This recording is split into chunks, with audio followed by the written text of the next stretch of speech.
for no reason at all. All right, fade into black. Make sure I'm on intro. There we go. Okay.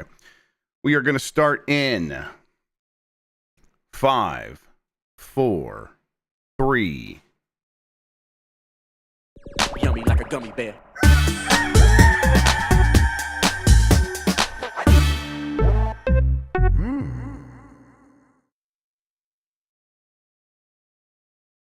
It's the internet. You're busy. Let's do this for November 8th, 2024. For the next hour or so, let me help you sort through the world of gaming on Game Mess Mornings Live with me, Jeff Grubb. Today, 65.6 million people have PS5s, but only 64.1 million of them have good taste. Yes, this is about Astro Bot. But first, please join me in welcoming today's co-host of Game Mess Mornings. It's Lex Luddy, everybody. Lexi, how are you doing? God, he fucked up the joke. How'd I fuck it up? Did I get Think the numbers wrong? No, think about it. It should be 64.1 million of them have bad taste. Oh, yeah, there it is. I didn't. Yes. Yes. Yeah. Only 1.5 million of them have good taste. There we go. I wrote it down wrong. That's how you fuck it up. Yeah. All right. Beautiful. Grubb, It's my first time. If you're wondering how I'm doing, one, I watched you type that into the document and said nothing. And two, that's fair. Yes. Yeah. And two, I'm watching Andor again. Oh, yeah. I don't blame you. That's how I definitely have considered it. I was going to restart it myself, but I don't know. Now I'm mostly just laying down a lot. That's how I'm dealing with stuff. It's working out great so far. Really enjoying that.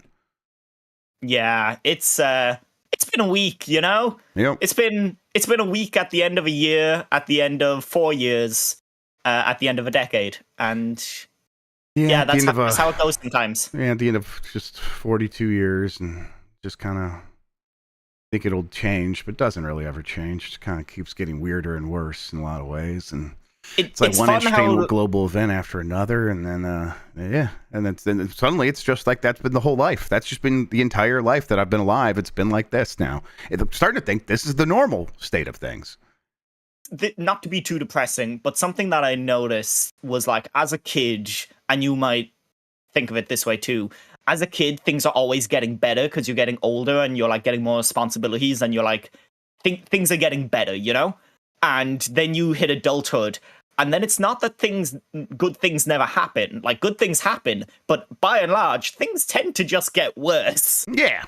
That just tends to be how it goes. Just, bends towards, just shit. That's what it's been bending towards, my life at least. I like that you had Jason on to, like, be, like, good and optimistic, and now I'm on, and I'm like, let's all be super fucking depressed. Yeah. You know what, though? I'm happy you're here, happy to hang out with y'all, talk about video games.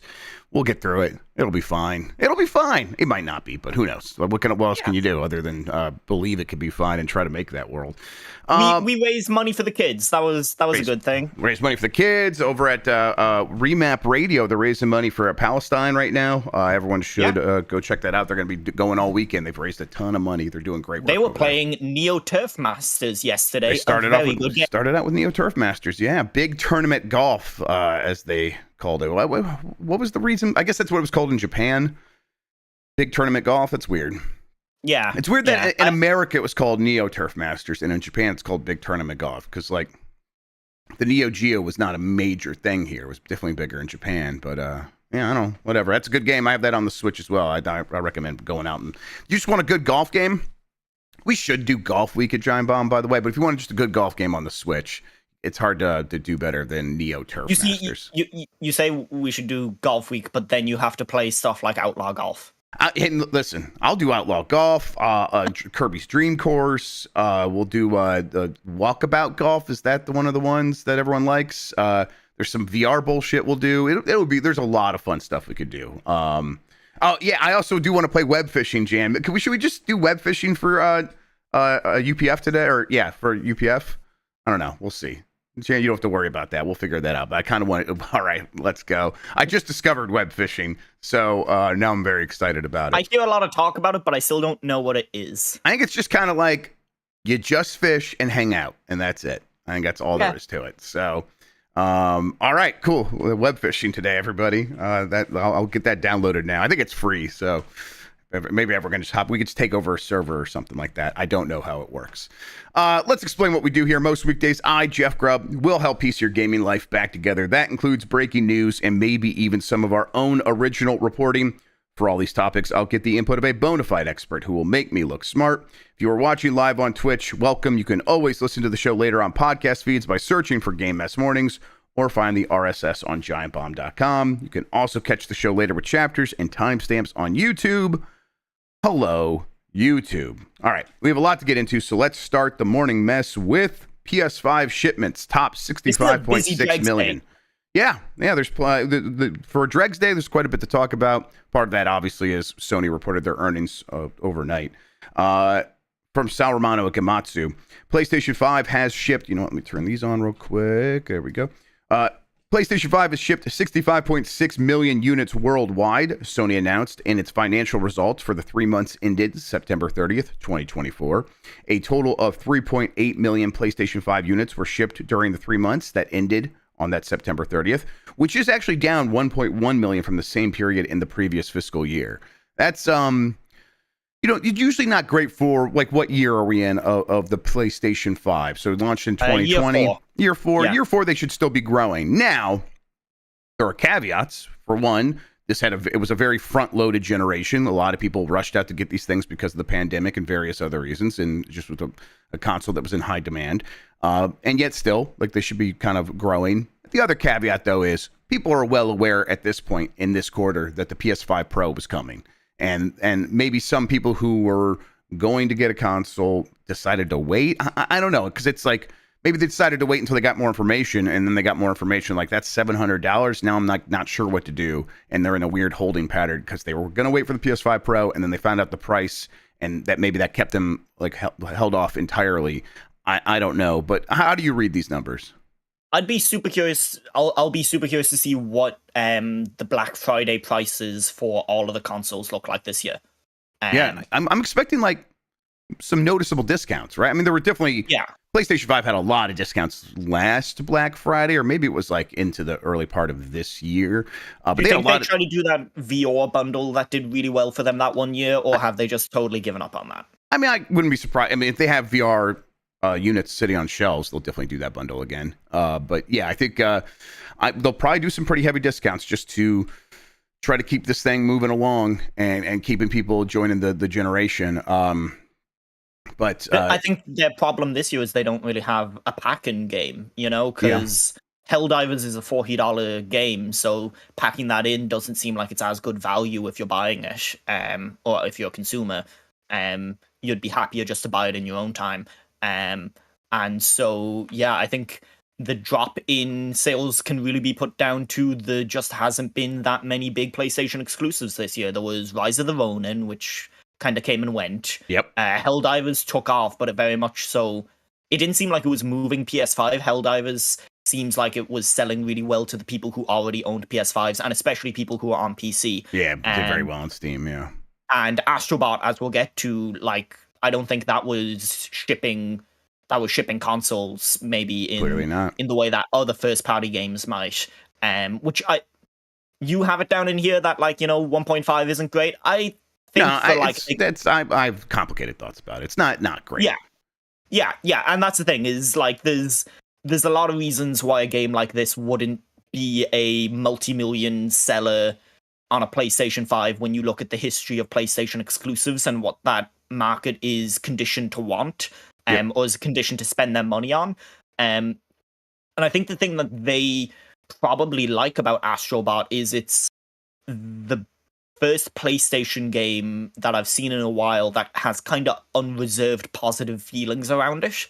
Every other PlayStation game, whether people do buy it or don't buy it, there's definitely people who, like, have criticisms of them. Last of Us is too dark, or Death Stranding is too weird, or all these different things.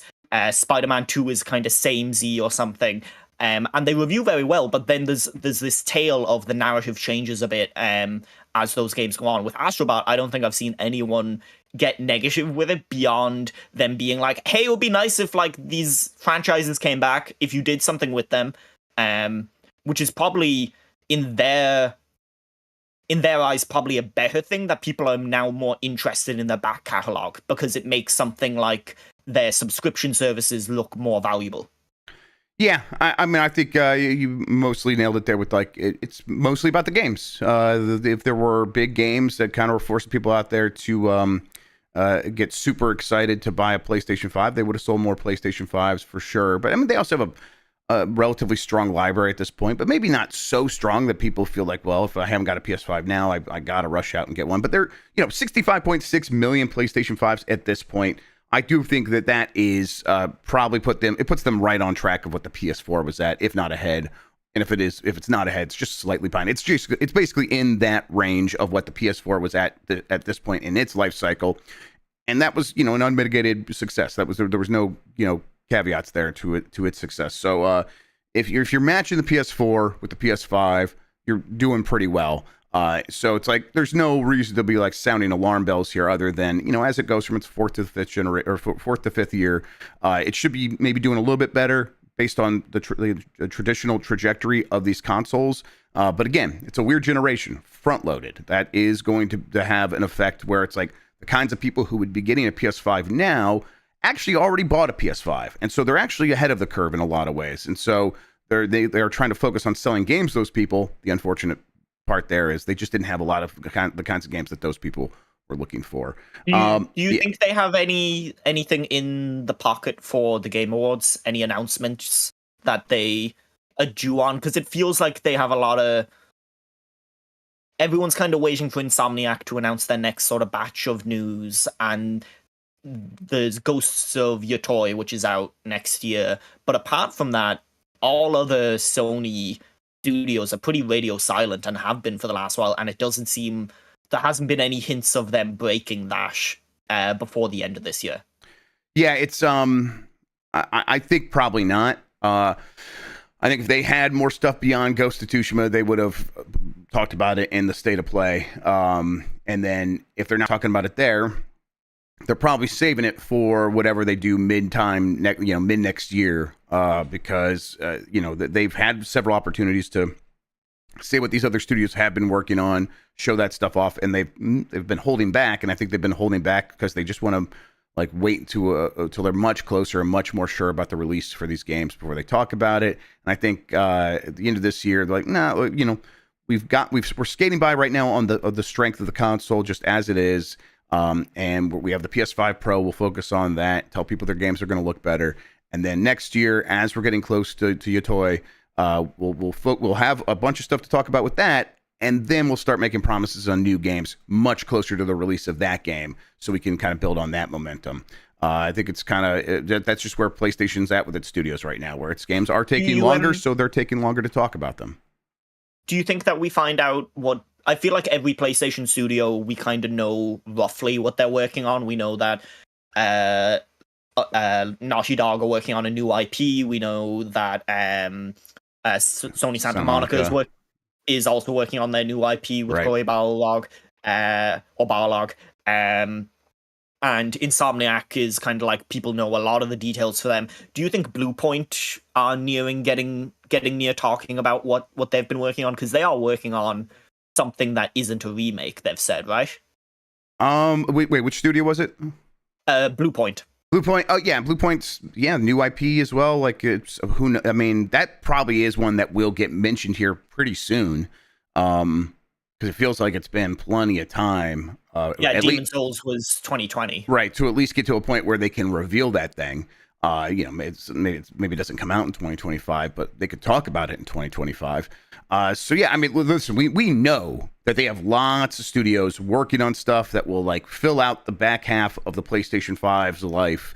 But when they start talking about these things, I mean, clearly they have gone years of not making big promises on these studios' behalf. And so I think they're going to continue that trend.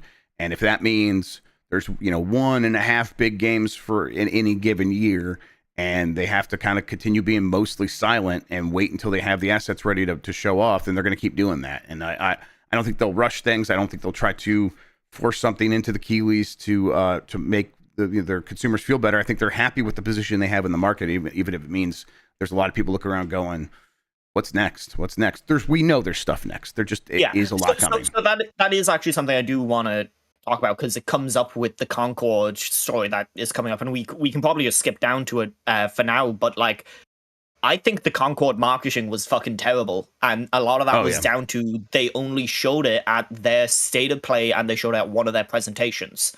Those were the only two places that game showed up, and people just didn't know it existed. Like, I think unless it's a pre-existing franchise, Sony has been very bad about getting people to be aware of their like new IPs. Helldivers kind of got lucky or won the lottery because it became a TikTok trend.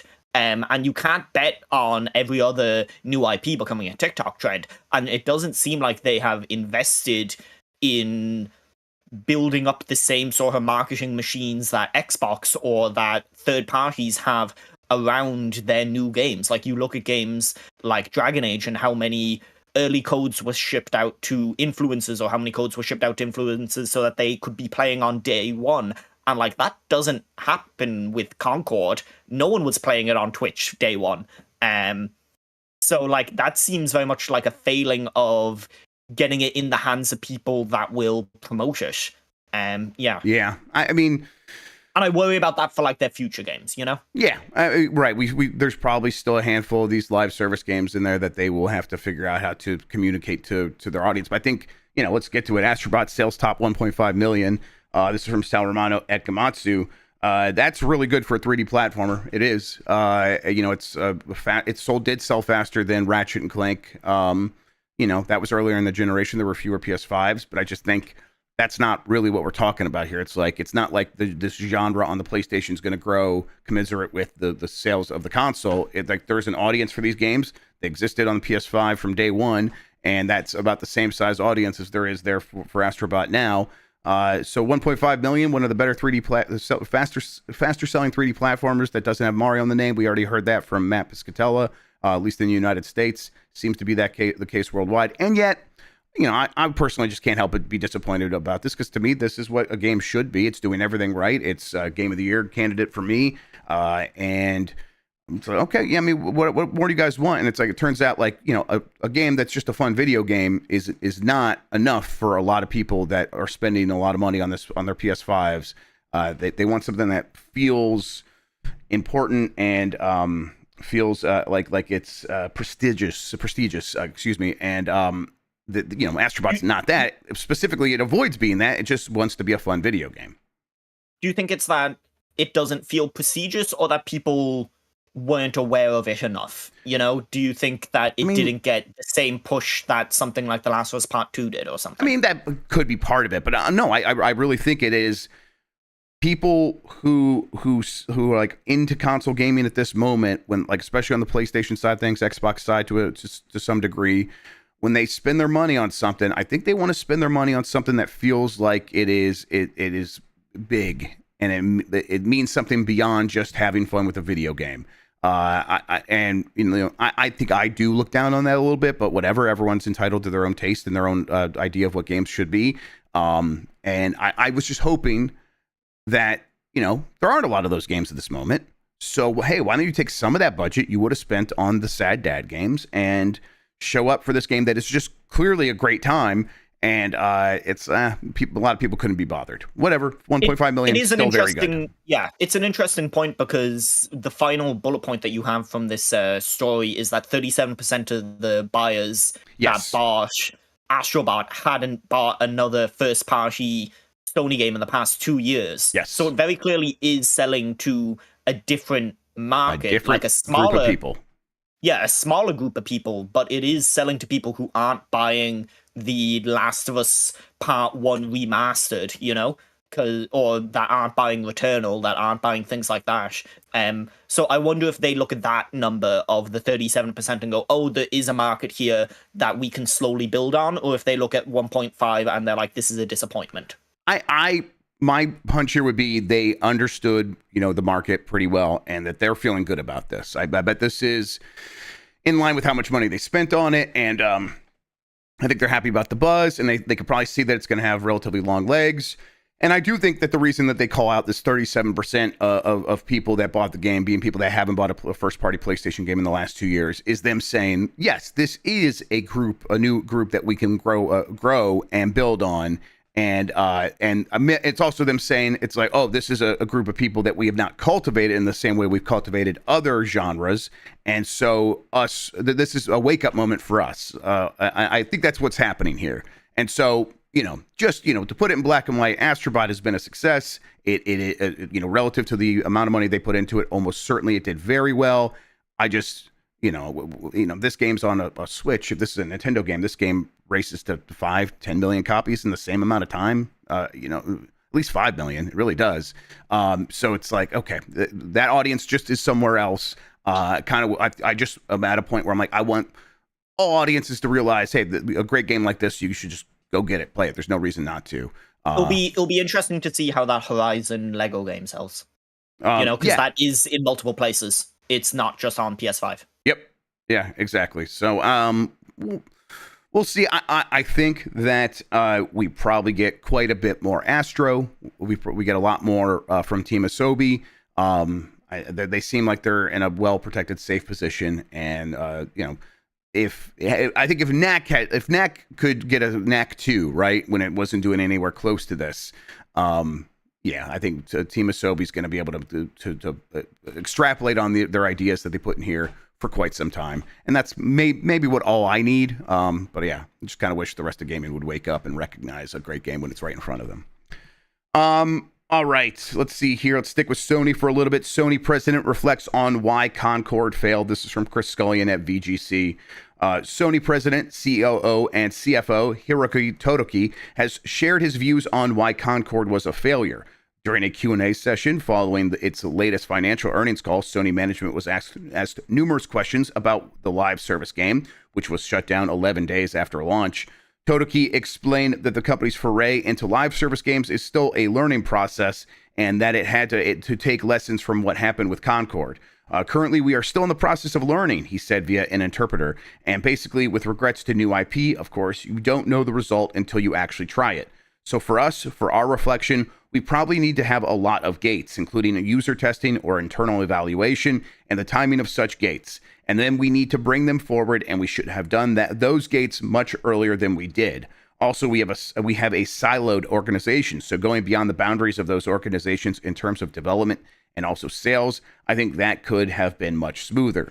And then going forward in our titles and in third-party titles, we do have many different windows, and we want to be able to select the right and optimal window so that we can deploy them on our own platform without cannibalization, so that we can maximize our performance in terms of title launches. That's all I have. That's all I have is a real defeated. Yeah, that's all I have for you. That's all I got. I mean, yeah, I've thought about this a lot, and ultimately, I don't fucking know. We just fucked up, man. Yeah, right. They're like, I guess we could have known it was gonna suck earlier, and it's like, I mean, I don't know. I think the whole story of Concord is, if you were someone testing this game, you go, it's good, all right. It's not for me, but it's for somebody, probably. And I mean, if there was someone out there saying it was for nobody, I think that's hard to convince other people that for certain that no one else was going to care about this game. And so earlier testing, I don't know if that does help. I guess you become much more cynical in your testing, and it's like, unless this is making my brain pop like popcorn every 2 seconds, feeling excited about the possibilities here, then fucking put it in a bin and never look at it again. Because otherwise, we know it's can you do that? I don't know. I think you got to give these games and game developers room to breathe, to grow into making a game that is exciting. So yeah, you could try this stuff, but I think Concord is more a sign of just how impossible this entire job is. I think some of it comes back to what we were talking about playing the game, playing the market in a lot of ways, because you look at Deadlock over on Steam, And Valve straight up were like, okay, we need to prime the numbers for this before we even announce it. So we'll have this private closed beta that like 64,000 people are playing in. Yep. So that already, when it is like released, it's already in the algorithm and it's already a known quantity and people, and it's climbing our own charts, the charts that Valve themselves control. They still have to play the game. And I just think that Sony have an expectation that they don't need to do that because they've done such a good job with their single player stuff of people just arrive for it. People will arrive for the next game from Naughty Dog or Sony Santa Monica. But people won't just arrive for the next game from Firewalk Studios, because who is Firewalk and what credentials do Sony have in the multiplayer space beyond like people being like, oh yeah, I guess I liked SOCOM, I guess I liked Uncharted 3's multiplayer a bit, like, you know, they don't have the bona fides that make it a thing that you're gonna go out and buy no matter what as soon as you hear about it. You know, for as scummy as it is, it kind of maybe puts some of the truth to what like Nintendo's strategy of like, don't tell them who's making the game. It's a Nintendo game, right? It's a Nintendo game. We want people to be excited about it because it's a Nintendo game, not because Acquire's making it. Who's Acquire? You know, I hate that, but maybe there's some accuracy to that being an important way of positioning games so that it has the best chance of succeeding with consumers, right? And you know, maybe that you can't pull that off. Maybe you can't do that. But if at the very least, like Sony just needs to learn how to talk to its own consumers in a way that can get them excited about these games. And really, I don't know if that's possible because they just have shown over and over that that audience wants just one kind of certain kind of game. And I don't think that's forever. I don't think like they're locked into this forever. That will change over time. That will, taste will change. But in this moment, it's like we are here for the most prestigious shit. And Concord doesn't feel like that. I know you try to tell us like this is the prestigious shooter because it has cutscenes like other Sony games, but we saw them, we didn't like it, we don't believe you. And at that point, it was screwed. There was just no chance. So, yeah, I don't envy them having to sort of dissect this and figure it out because I think the answer here is mostly no one knows what's going to work, and no one actually knows if something is going to be a complete explosion upon release in the way that this was, or implosion, I guess I could say, and that's not great for a company that needs to spend tens of millions, hundreds of millions of dollars selecting which games get made and which don't. At a certain point, you got to look around and be like, What do we know? What can we act on? And that's how you get really risk-averse decisions, things that don't enable you to grow. They just kind of focus more and more on the same people. And that's exactly what Sony was trying to get away from. That's specifically the thing that they were trying to grow beyond is we're good at that already. We do know what that audience wants. We've delivered games to them over and over. They are buying those games a lot, maybe not at a way that's growing at a huge clip, but they do spend a lot of money on our stuff, and they're very loyal, and they're going to show up for the PlayStation no matter what because they know they can get those games. But we need something beyond that, and that was going to be Concord. It was going to be all these other live service games, and that obviously just is not going to work. It's not going to work. So, yeah, again, I do not envy them. All right. Well, let's hit this last Sony story before we take a break. Lack of PS5 Pro shortages means some scalpers are reselling at a loss. This is from Chris Scullion at VGC. Scalpers looking to capitalize on the release of the PS5 Pro are struggling to make a profit due to its generally ready availability. While there remain a handful of sellers trying to sell the console at a profit, eBay UK currently has numerous sellers listing the £700 console for less than its retail price. A number of sellers currently have buy it now consoles on sale for £680 to £700, while others have auctions currently sitting between £510 and £670. While these auctions will likely rise before they end, it seems less likely that they will surpass the console's £700 retail price. A couple things here. Wonderful. Sorry, but I missed all that. I'm playing the world's smallest violin right now. There it is. Yeah, right, exactly. Like, screw scalpers. You get what you deserve. Also, do you think that this indicates that maybe £700 was too high of a price? Because, I mean, I think this is the market correcting, right? Yeah. I think it was totally too high of a price because it was too high of a price for me, someone who bought a PS5 Pro or a PS4 Pro I looked at it and I was like, 800 fucking euro. That's a fuckload of money. No, thank you. And like, yeah, I think it's definitely it's that price that they've got into where you look at it and you're like, okay, I'm just gonna build a PC now. Yep. Okay. Yeah, and it's I think it's very easy for us to look at this and be like, this is the market saying, hey, this is what we can actually bear. I'm not gonna rush out to get this thing and pay a higher price than $700. So I'm just not even considering that, and that's left a lot of these scalpers in this situation. The other side of that, this could be supply rather than demand. Maybe there are just so many PS5 Pros ready to go that it's more than the demand would be, regardless if there were scalpers or not. So yeah, it seems like maybe a little bit of both. I think the price is too high for most people, and it seems like they were able to get enough supply into the supply chain, and those two factors have created this situation. The other thing about the PS5 Pro is like, nobody feels good about buying one. Like, the fucking stand costs $25. Like, nobody feels good about making the purchase of a PS5 Pro. By the time they're done buying it, they feel like they've just been fleeced by a fucking hooligan. Yeah, right. I think that is one of the value factors missing here. That's a really good point, right?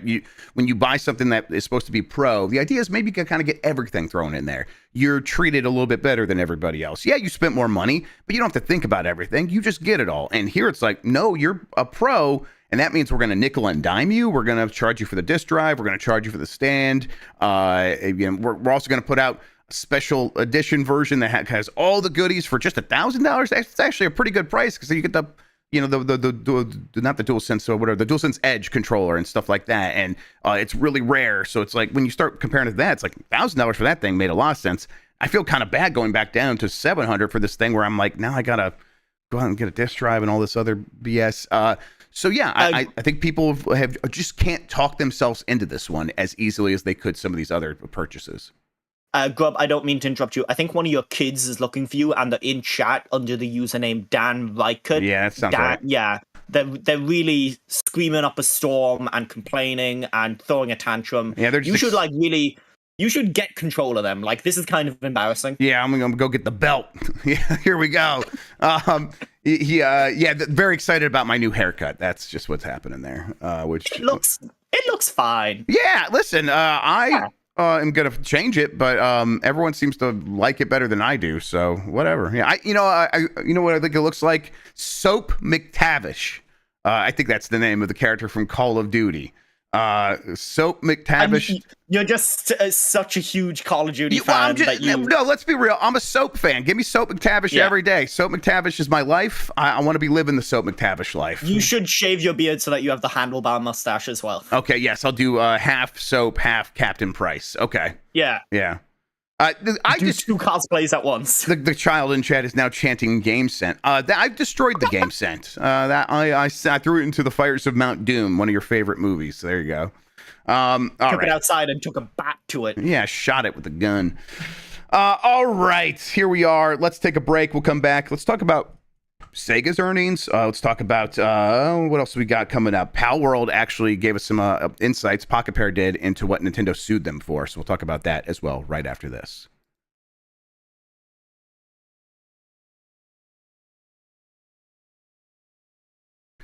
All right, we're back, and we're all just still buzzing about Soap McTavish. In the meantime, sorry, someone in chat just said Mormons call him Soak McTavish. Very good. That's so stupid. Yep, that's so fucking stupid. It's pretty stupid. All right, let's go with Sega's half-year results, driven by 22% increase in games revenue. This is from Marie Delisandre at gi.biz. Sega published its financial results for the 6 months that ended September 30th, 2024, with sales across the wider company down year on year, but games drove good H1 fiscal year 25 results for its entertainment segment. Here's the numbers. Net sales were 211.6 billion yen, which is about $1.39 billion. That's down 4.5% year on year. But entertainment content net sales were at $931 million, which is a 16.4% increase year on year. And then the game segment specifically was up to $628 million. That's that 22% year on year increase. Games sales have driven positive half-year results for Sega's entertainment content segment. Sales across that vertical were up 16.4%, and game sales were up to 22%. This was due to DLC sales exceeding expectations, the report pointed out, and repeat sales being strong, with Unicorn Overlord in particular being highlighted. Sega also noted that recording of Rovio sales contributed to sales increase. It added that there was a positive impact from exchange rate fluctuations, and that cost improvement mainly in Europe exceeded expectations. Blah blah blah. There's a lot of like minutia here, but it's mostly Sega's business is doing pretty well, and this was before they launched Metaphor, which is probably going to be a big exclamation point on the year. Yes, and Sonic. Yes, Sonic's going to do well for them. Sonic Shadows Generation. That game's going to also contribute very well to their end year results. They're in a position here where it's like, okay, we released Persona 3 Reload and Unicorn Overlord, and these games are doing very well, and that has increased our game sales about the rate that is in line with what Capcom is seeing quarter after quarter, about 15 to 25%. They're on the high end of that, actually, at 22% for their game sales. And again, that is before they launch one of their biggest games of the year, two of their biggest games of the year. So yeah, they're well positioned to have a very strong year, and Sega's earned it, right? Yeah, I think the interesting thing here is that it does feel like Sega games have a much longer tail than they did even a couple of years ago. Like the conversations around Like a Dragon Infinite Wealth and Persona 3, maybe it's because they're long games, but it felt like they lasted a lot longer, and it felt like more people were going out and buying them week over week. Personally, I think like even as someone who fucking hates Sonic, like Sega was definitely my publisher of the year by far. Metaphor, Persona 3, and Infinite Wealth are all like top 5 games of the year for me, maybe. And yeah, it's like well-earned success. I think they've found a really good cadence. I'm curious to see how their multimedia push on other projects outside of Sonic goes, right, and if that continues to have as good an effect as the Sonic movie had, like that Yakuza show. I'm curious if that bolsters sales in the same way the Fallout show did. I don't think it will be nearly as big of a bolstering because that Fallout show like exploded. But I'm curious to see if it does give them a boon. Like even fucking 2K or Zaustrelnik was out there saying like, yeah, the Borderlands movie sucked, but it did good for our sales. So I'm curious. Right. I'm curious how that benefits them in the long run, and especially like they were saying that Yakuza Kiwami release just came out on Switch, and if they bring all those other Yakuza games to a Switch 2, which they'd probably need the Switch 2's power for the later Dragon Age games, yeah, those could do a lot of sales, because like releasing that at $20 was fucking really smart, because it was just cheap enough that me, someone who owns like 2 copies of Kiwami already, was like, yeah, sure, I'll buy it. I'll chip away at that on the Switch again. And in fact, I use like my Nintendo points to get it for like down to $8 or something. So yeah, it seems like they have set a good pace for themselves with some of these things. Yeah, and I think mentioning the Yakuza show, if that doesn't have any effect on sales, I do think it's like maybe we should like rethink how we are getting these things out here, because like you pointed out, even Borderlands being a bad movie had a net positive effect on the sales of the video games. And it's like, okay, so we're at a point where it's like just the existence of these big projects can like start up the conversation. So did Yakuza create a blip enough to have that effect? The TV show, I hope so. But then there's a possibility it just comes and goes and doesn't do that. And it's like, and the great thing about these movie projects for these studios or for the companies is they're not putting a lot of money. They're not into really them online for usually. it. Yeah. Yeah, they're not on the hook for it. They're just selling the IP and being like, fucking go for it. You want to make a fucking Comic Zone fucking movie? Sure, it's not my money. Yeah, exactly. They just kind of get paid, and then they get a lot more money if it works out really well, and they can have deep involvement in it if they want. Clearly, Sega and Nintendo have both done that with Sonic and Mario, respectively. But otherwise, for some of these smaller projects, you're right. Just license the IP out to Hollywood and let them do it. But I think if you do get involved and you can ensure like some sort of splash for the project, you also stand to reap even more rewards from selling the video games, which for many of these projects might be where the real money is. We'll see.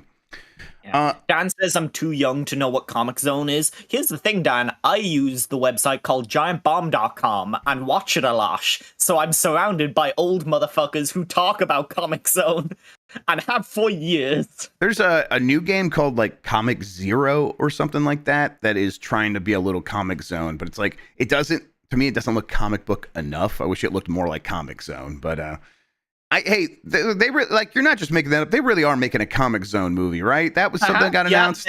They sold it to Story Kitchen, I think it was, who are making like a bunch of video game adaptations, and I don't know how many of them have like materialized or are just are just Hollywood in production, you know? Right. Like James Wan has like 15 movies in production right now. How many of those will actually come out? Yes.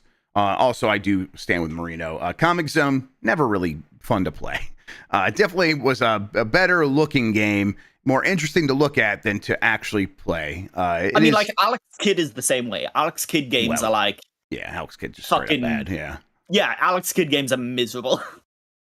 All right, let's see here. Sega has sold Humankind developer Amplitude from Andy Robinson at VGC.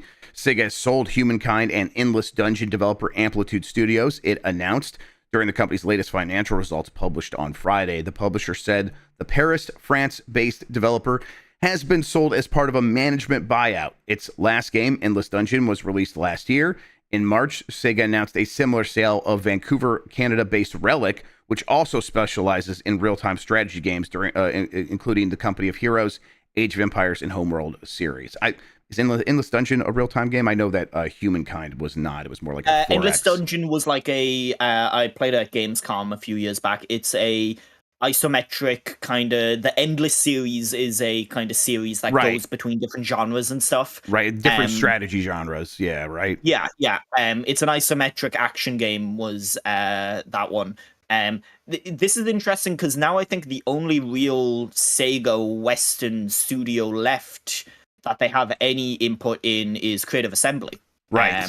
And Creative Assembly, last I heard, the mood was not great around there after the whole hyenas stuff. Right, but they do seem like they're the one that will survive this because they announced that they're working on that new Alien Isolation game, right? Yeah, I think there was a big, like, I would assume that there was a big change in morale when they were like, we get to work on Alien Isolation, something that we've been trying to get to work on for like the last like 10 years.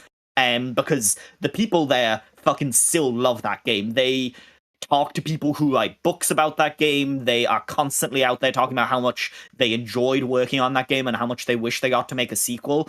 So yeah, I think that like that's now Sega's only real Western studio. Which is kind of like you saw it with Capcom 2. They got out of the game when they shut down Capcom Vancouver, and they haven't really tried to set up or partner with any Western studios since then. I think it's a lot of these Japanese companies deciding to place safer bets internally where they don't have to deal with foreign companies and foreign labor laws. Yeah, all the complications that entails. It's inverse of kind of why Microsoft offloaded Grasshopper or shut down Grasshopper, and then we're like, yeah, sure, buy it after we shut it down. Like a lot of that was just, we don't want to run this company anymore. It's a lot of work to do that. Translating things into Japanese legalese is real difficult and takes a lot of time. That's a lot of cost. Yeah, it's I always point this out, a bit of a shame, because when Sega was in its lean years, when it was between like people actually caring about its third-party games it might have put out on GameCube and Xbox and things like that, for many years in between that stuff and today, they were relying on these Western developers making games primarily for the PC that did do very well. Now, that was mostly Relic and Creative Assembly, but Amplitude here was still trying to like grow that for them, with Humankind being like this Civilization competitor. And did they announce who they sold it to here? They sold it to the people that work at Amplitude. Okay. Amplitude is now management. If you're going to sell it to anyone, that's a good person to sell it to. Right. I hope it works out great for everybody. Exactly. Yes. But we'll see. I think you're right. Like, Creative Assembly's now left. They're working on Alien Isolation 2. They're also I mean, they'll keep making Total War games. One of the Total War games, very likely, though, a Star Wars game. I know that rumor is out there now. It's something I heard a while back and was like, yeah, that sounds plausible. So a Total War Star Wars game will probably be something that, like, yeah, Sega will want to keep that around as well. I'm trying to think of what was the last Sega Star Wars game. I mean, they had Sega Star Wars Arcade. The arcade trilogy game, which is fantastic, but that was the late 90s. That was around the time. It's been a while since Sega worked with Disney. Yeah, I hope that hey, they should put that game out. Go get Aspire to put that game out on Switch. I would love to have the Sega arcade game. Oh yeah, and the Junk Earth says Fantasy Star Wars. They should make that as well. If they're gonna just put Star Wars in a bunch of their IP, let's do it. Okay, let's hit this next one. Palworld allegedly infringed. Nintendo alleges that Palworld has infringed upon 3 of its patents. Let's get this from My Nintendo News. Pocketpair, the developer behind the successful Palworld video game, has issued a statement regarding the patents which both Nintendo and the Pokemon Company state that the independent studio infringes on.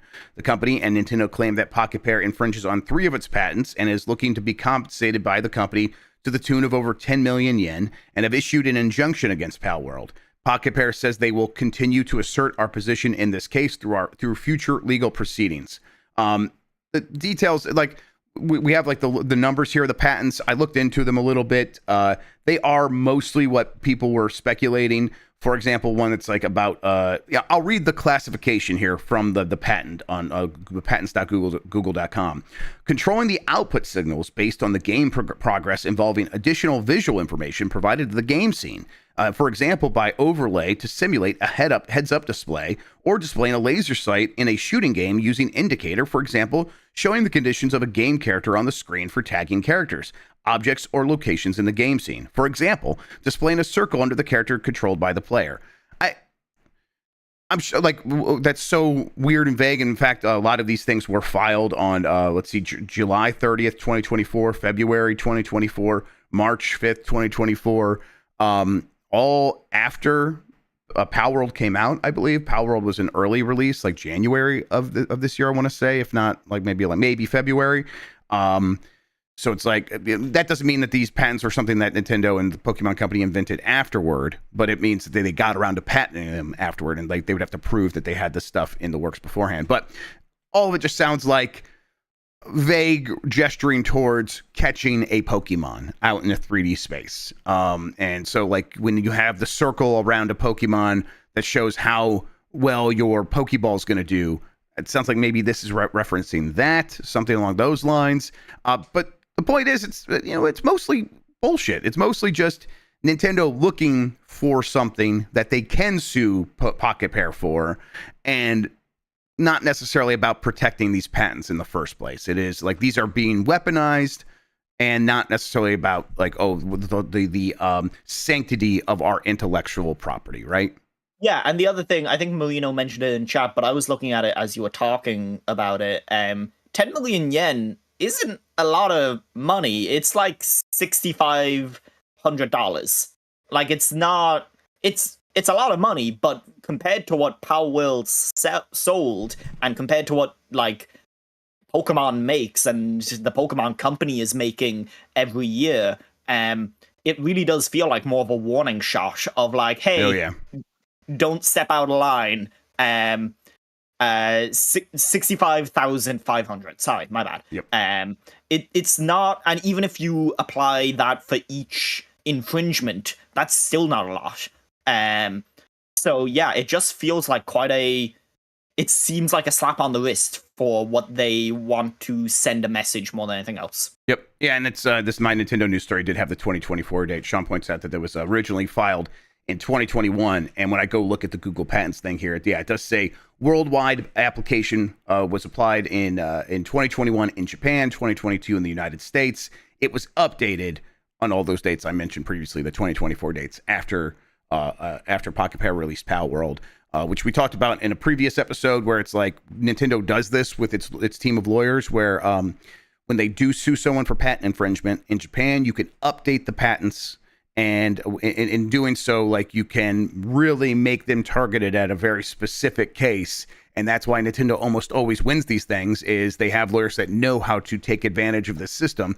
And that's exactly what they're doing. Yeah, Paul W. Graham in chat says apparently there's a rumor that this is all a proxy war between Sony and Nintendo, and no, that's... Nintendo have better things to do than to, like, do this sort of, like, low-key harassment. If they're gonna use their lawyers for something, they're gonna go after something that will make them more money. Why would it be a proxy war between Nintendo and Sony? Because Sony invested in Pocketpair. That's right. Okay, Yeah. I could see how people draw that conclusion, but you are right. That is not... like a random investment for Sony is not going to be the thing that sets Nintendo off. No, this is very much about you stepped on our turf. Yeah, your child just saw a toy that they remembered and said they say proxy wars in Metal Gear. So he says he's heard of that. Very good. Yeah, very good. Learning. He's learning. Yeah, learning. Maybe a bit of a strong word in this case. Hey.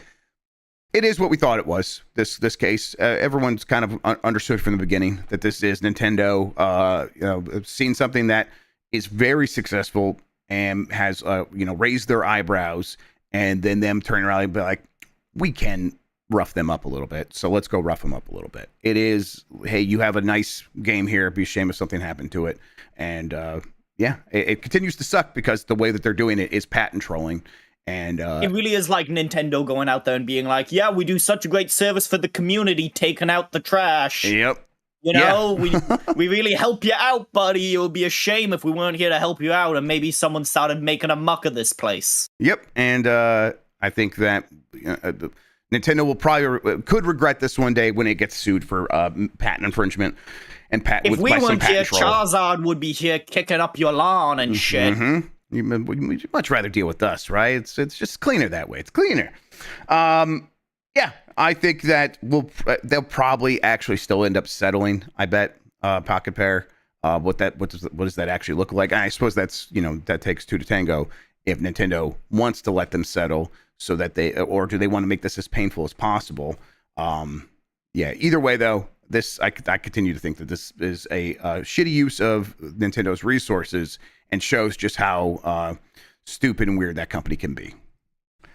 All right. Kojima Productions reportedly gains full control of Death Stranding IP from Ollie Reynolds at Nintendo Life. This is mostly just an update. We talked about this story yesterday of a Death Stranding director's cut coming to Xbox suddenly out of nowhere. Mentioned that doesn't Sony still own part of that IP, that trademark? That has changed, actually. That changed yesterday morning. It was reported that Kojima Productions has now gained full control of Death Stranding. The rights have reverted over there. Whether or not that was Kojima paying Sony to get it back, or if that was just a byproduct of the original contract, I think it's probably likely that. But here we are now. Kojima fully owns it, and that means they could put this game out anywhere. For example, Xbox or Nintendo Switch 2, right? Like, I think there's a chance we get to the Nintendo Switch 2 launch, and Death Stranding Director's Cut is just there, right? Yeah, the weird thing about this was, while they were still partnering with Sony, they did release it on Amazon Luna, but just no one bothered to turn that into a story, because, like, who fucking cares? Right, exactly. Who cares? Yep. Like, okay, great, Sony's putting their games on Amazon Luna. Awesome. But yeah, this kind of makes sense. If they're making a movie and Kojima wants it to be a universe that he has full control of, it makes sense that he doesn't want to share it with 505 anymore, so they probably have taken over the PC rights, or they're trying to take over the PC rights as well at the moment. And yeah, it makes sense. It is interesting that there's still, as far as I know, Death Stranding 2 is still going to be marketed as like a PlayStation exclusive. And how much of that is them trying to keep both PlayStation and Xbox happy with them having their own exclusives, Yep. So that's something that will be interesting to see as it goes along. And if Xbox is like, hey, what if we released our Xbox exclusive Kojima game on PlayStation? Then we get to really weird territory. So yeah, it will be interesting to see how they go. And obviously they have that deal with Sony for Fizzant, which is ages away, but that's a big deal for people in Sony, at least. Yep. There's right there, I'm pointing at it. That is an Amazon Luna controller right there, hanging up on my wall. for all to see. I thought And how long has it been hanging there since it was last touched? Well, the second I put that thing on the wall securely with the screw, I put that thing up there just to see what it looked like, and then I've not touched it since. So I've never removed it from that position. Yeah, it belongs in a museum. That's right. Real quick, I was just like looking at that, and then like my hair was right next to it, and I'm like, I remember when Kayla was cutting my hair, Dan, she kept saying, "Can I give you a mohawk?" And I'm like, look, I think she like stealthily tried to do that. I think she was very much going for that, and that's what ended up happening to my hair here, which is very mohawkish now. Honestly, I'm thinking asking Kayla to cut my hair because it's kind of what I've been going for there the you last go. little while. Yeah. Oh, that's right, Dan. You also cut a lot from the top. Yeah. Yeah. See, people like it. Everyone seems to like the hair. Yeah. We'll see. I might go get it cleaned up so that it just is kind of the little mohawk for Kayla's sake. It was real beautiful watching that stream at night and then going to sleep and then waking up at 8 a.m. for my stream and seeing ye all still going and just like so little time had passed for me, but clearly it was like the fucking scene in Interstellar where it had been 7 years on the spaceship and he had aged so much. Jeff Grubb looked like a different fucking person. There was a man in a fucking suit and I didn't even know who it was. I was like, is there another person in this room? Yeah, I don't want to dox Dan, but his house is very close to a black hole. So it really does affect time over there. It's, quite. Yeah. I'm sorry if it's going to make it easy, but yeah, I just had to say it. All right. A Mass Effect TV series is in development at Amazon. This is from Vicky Blake at gi.biz. A TV series based upon BioWare's Mass Effect franchise has been greenlit by Amazon.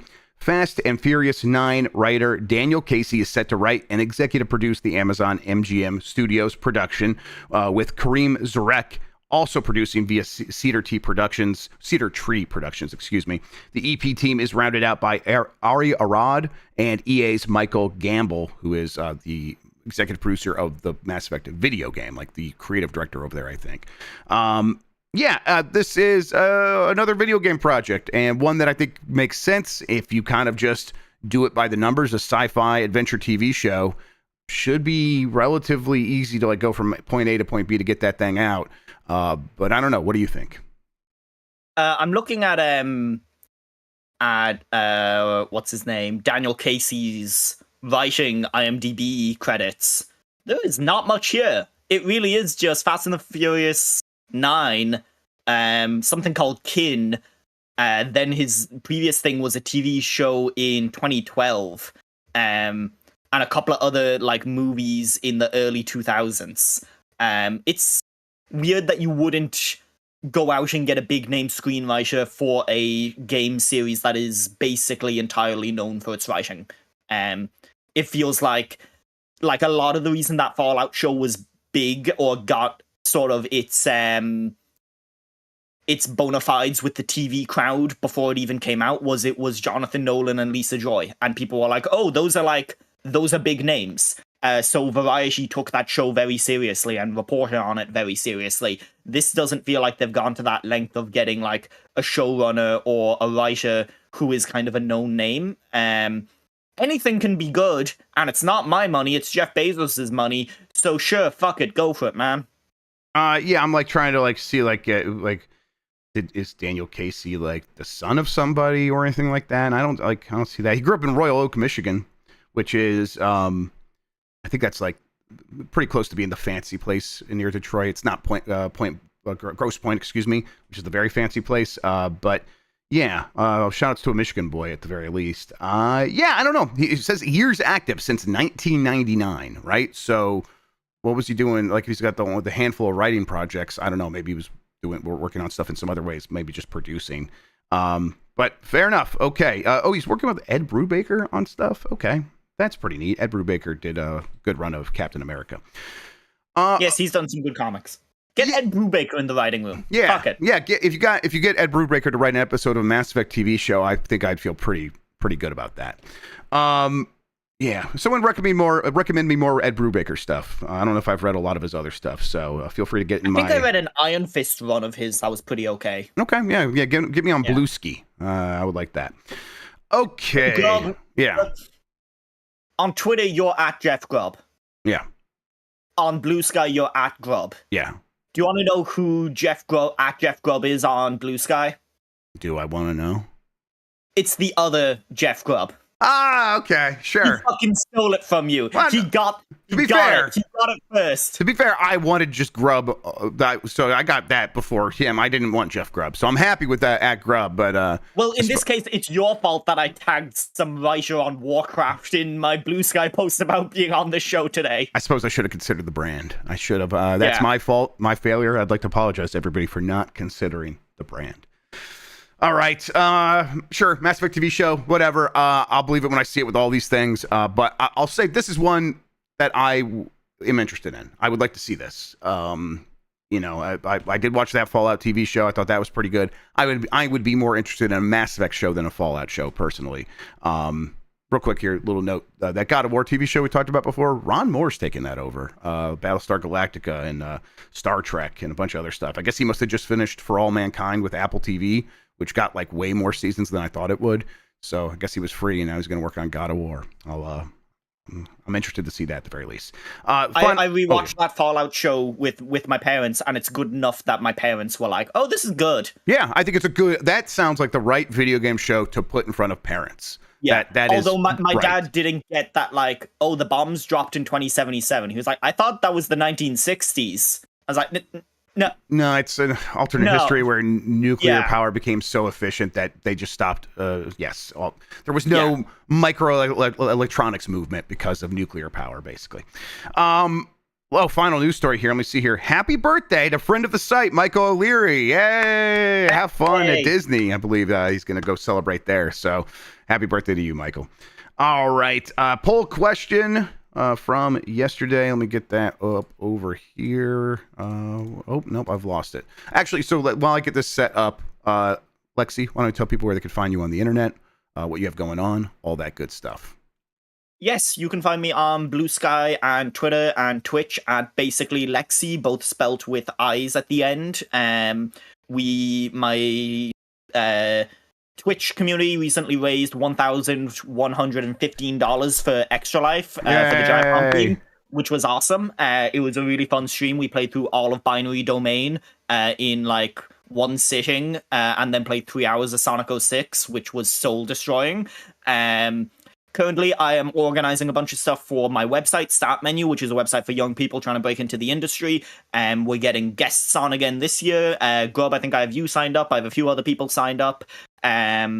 Looking like a real cool. We have Jason Finelli. He's going to be on the site this year, which is awesome. Trying to get some different names on. And so we'll have a bunch of guests, and then we'll also have a bunch of lists and top 10s and end of the year pieces from young writers going up at the same time alongside all of these established names and people. And we're working on our group awards, which will be a big undertaking, because it always is, because it's a Discord of like 300 people, and trying to figure out how to assign a game of the year between 300 people who are of varying levels of activity in the Discord is always fun. But yeah, go check out startmenu.co.uk if you want to see some of that stuff. We have stuff going up literally every single day for like the next week and a half, because I had a big backlog after going to London Comic-Con, which was not so good. Not a fan of Comic-Con. Comic-Con's not a fun time. I don't feel a need to go to a Comic-Con. I'm good.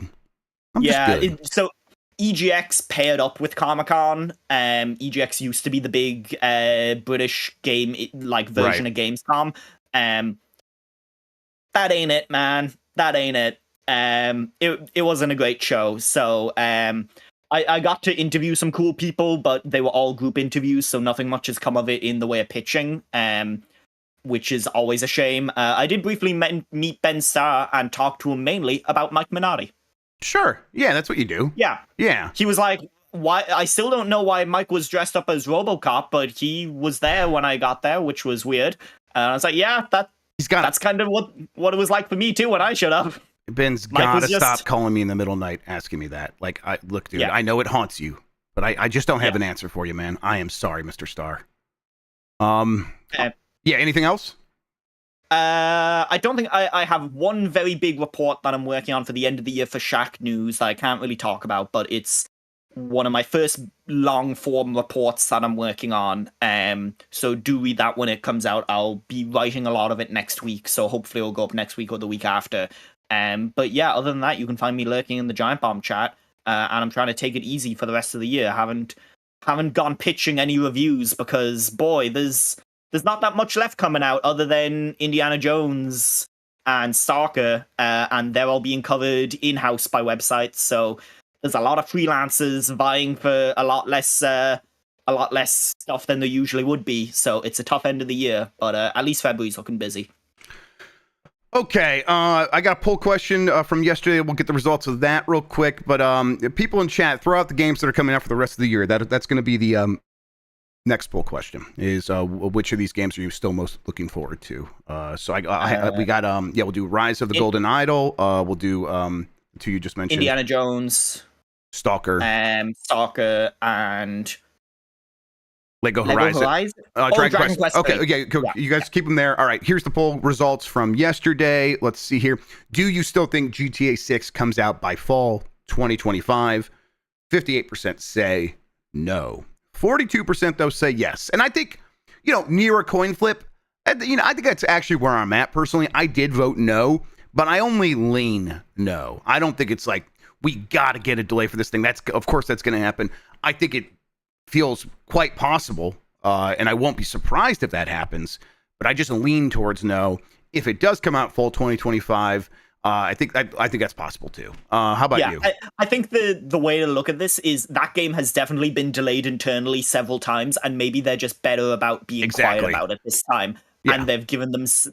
They're now, instead of announcing it or announcing a release date so early that they have to publicly push it back, they're now like, okay, this is the final actual release date. I think they might have learned their lessons of when to announce the release dates. Yeah. All right. Let's see. Let's get those games. Dragon Quest 3 HD 2D. Stalker 3. What was it? Stalker 2. Stalker 2. Stalker 2. Indiana Jones and Golden Idol. Rise of the Golden Idol. I'll put Tetris Fever on here. Sure, yeah. Or Tetris Forever, excuse me. Forever. I'm so excited for that. I really wish I had landed a review for that. I don't know when codes are going out, but that game looks awesome. I feel like if I put Anton Blast on here, it's just going to set Anton Blast up for failure because even people that should even people should know about the game don't know about it. Yeah, let's leave Anton Blast out of here for its own sake. But I am excited about that. Okay. Yeah, this looks good. All right, so which game are you most looking forward to for the rest of the year? Dragon Quest 3 HD 2D, Stalker 2, Indiana Jones, Rise of the Golden Idol, or Tetris Forever? Only had space for... That's right, they did change it to 4, didn't they? Okay, so yeah, get rid of Tetris. Get rid of Dragon Quest, since that's a remake. Or is that 4? No, that is 4. Excuse me. Okay, so Dragon Quest, Stalker 2, Indiana Jones, Rise of the Golden Idol. Okay, those are your 4. That seems fair. We will get the results of that, talk about it on Game S Mornings here on Giant Bomb on Monday, right? Yes, Monday should be fine. Speaking of Giant Bomb, today we're going to do a UPF. I think we're doing a voicemail dump truck. The voicemail dump truck is at 3 p.m. Eastern, so we'll try to fit UPF in there, maybe before that a little bit. We'll just hang out. We're going to do web fishing, I think it's called.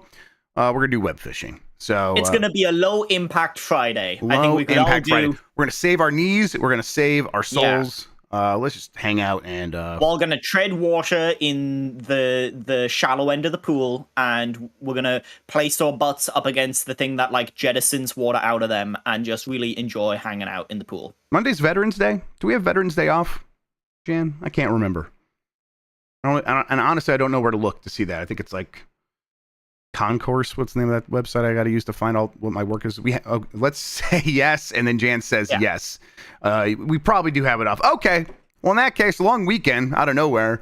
Kind of honestly a little annoyed by that because we got work to get done. I'm out the next week, so a short week is not going to help me. But we'll be back with Game S Mornings when we'll be back. In the meantime, that poll should be going live. Thanks for posting that, Lexi.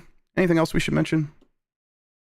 You know what? Yeah. What thing? Take care of yourself this weekend. Go watch a movie. Go take yourself out for dinner, or just do something nice for yourself. Take care of yourself. And then if you are a game developer listening to this and you are going to be in Los Angeles for the Game Awards, let me know. We'd love to have you on the Giant Bomb Couch. We're doing GB at night on Wednesday, December 11th, the night before the Game Awards.